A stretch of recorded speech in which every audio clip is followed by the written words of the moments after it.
When I was younger, I went to the library a lot. There was one right near my house. I could walk to it pretty much if I wanted to, and I would always walk out with piles and piles of books. I would pretty much eat a book a day, and I would be back with more piles the next week. That relationship with the local library was very important to me.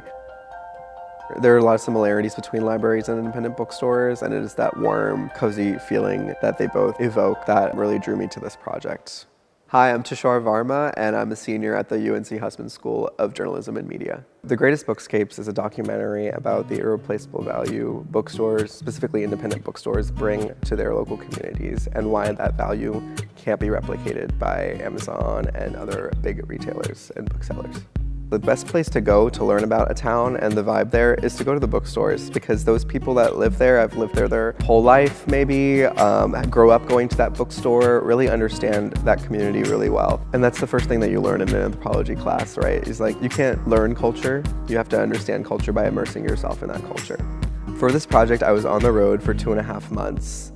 I traveled over 15,000 miles across 35 states and hit 85 bookstores all over the country. I went to some comic book stores, I went to your literary bookstores, I went to a cookbook store, children's bookstores. There's so many different types. And the thing about bookstores is that they offer a lot more than just books. That's how you actually have to stay in business as a bookstore these days, because you can just get your books online. I try to find bookstores that have different programs, writers programs, programs for kids, work with mutual aid networks in their communities, do a lot of incredible things that other corporate booksellers don't do. That's something special about bookstores. They offer an escape.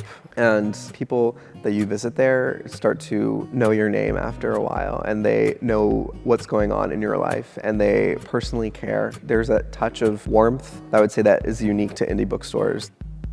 Before I started this project, I had no experience doing a documentary. I'm not a journalist or a photojournalist. I'm an advertising major. Coming out of this project, I learned that it is possible to learn things that you think that you might not be good at just by jumping into them and giving it your all.